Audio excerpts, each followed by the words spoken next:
Hey, so if you're selling your house in the state of Nevada, regardless if you're using a realtor or not, today we're going to be talking about one of the required forms that you need to fill out and give all prospective buyers.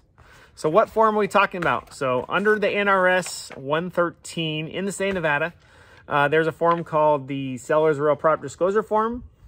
It's a 5-page document that goes over all the different items that could potentially be wrong with your house.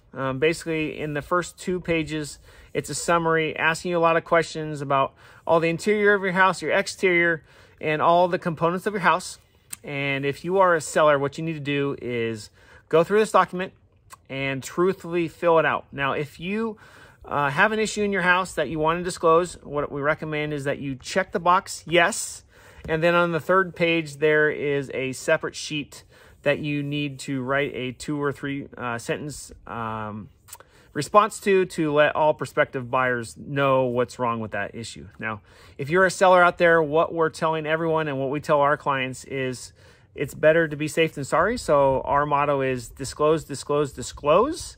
So if there's something that you fixed maybe, or if you're not comfortable with, maybe you had to re-roof or had a roof leak, what we recommend that you do is check the box and disclose it, and then give the buyer a nice little 2 or 3 sentence description of it, so that if it's an issue down the road after you close, then you can always come back to this document and said you did the best you could. So a few tips for buyers.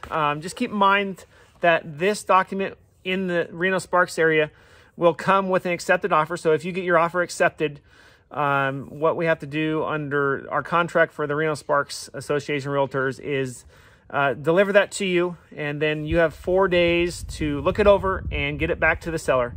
Now, if there are issues that you're not comfortable with as a buyer when you're looking at this document, there's several things that you can do. Obviously, the first thing you can do is talk to the seller and negotiate and get some things fixed and stay in the contract.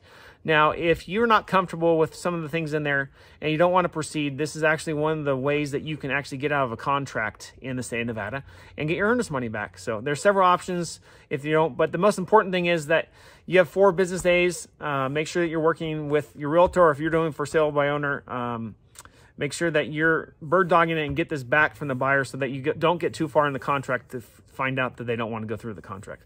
Last thing for buyers is make sure that this form is not to waive any home inspections or professionals that need to look at the property.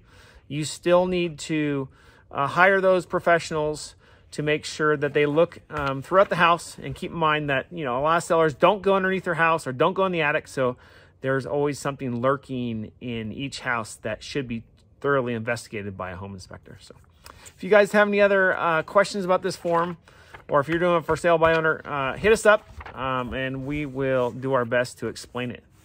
Until next time, you guys enjoy your week, and make sure that you're liking our videos, leave us comments, and always feel free to reach out. Until next time, you guys have a good week. Thanks.